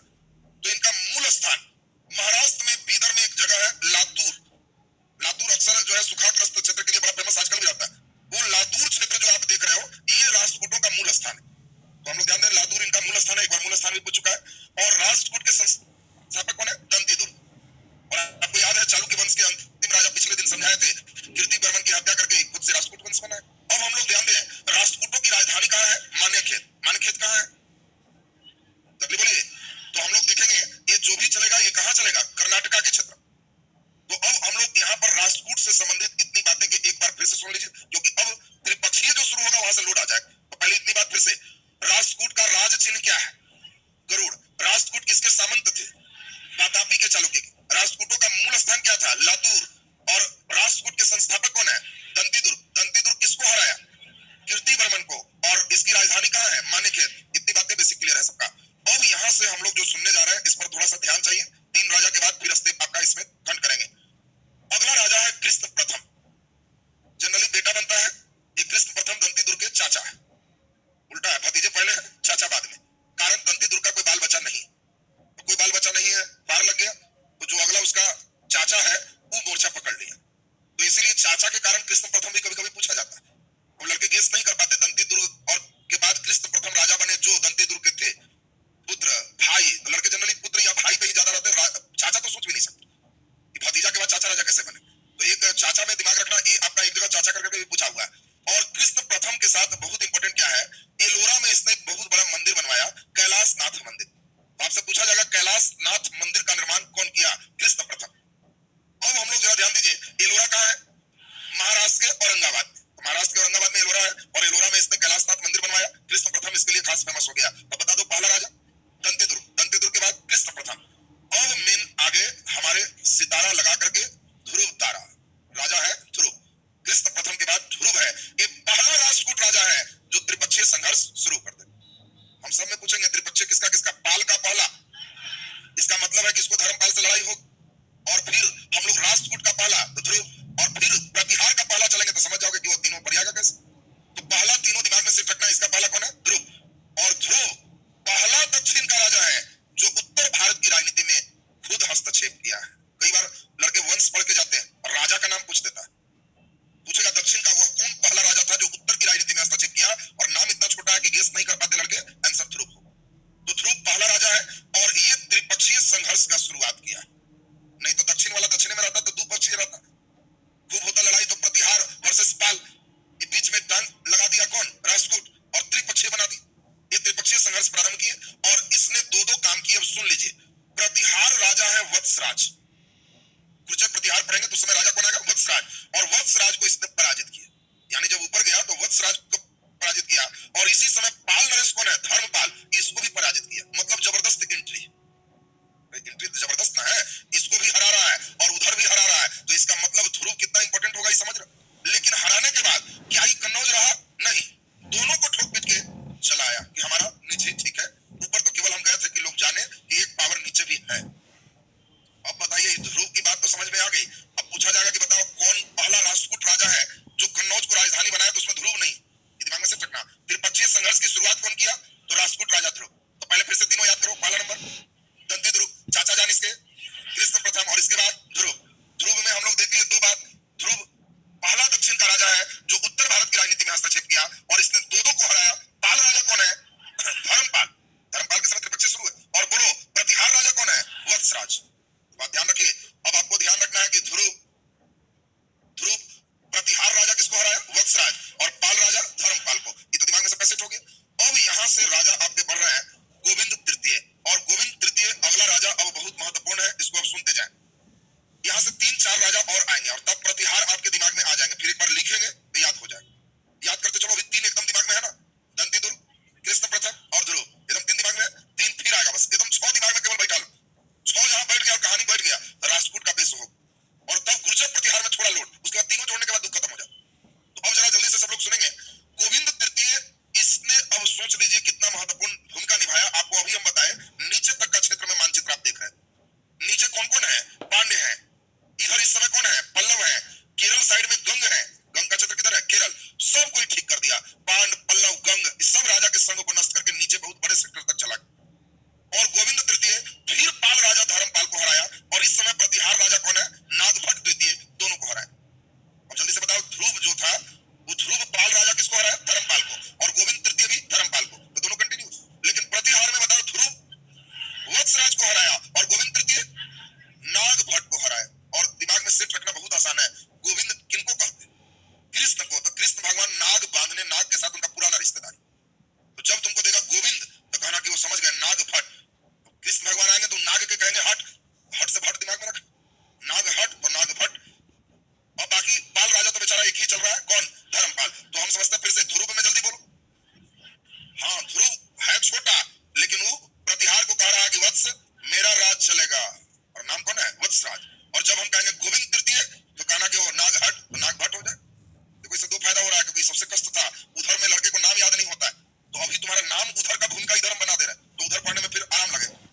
है अमोघ वर्ष।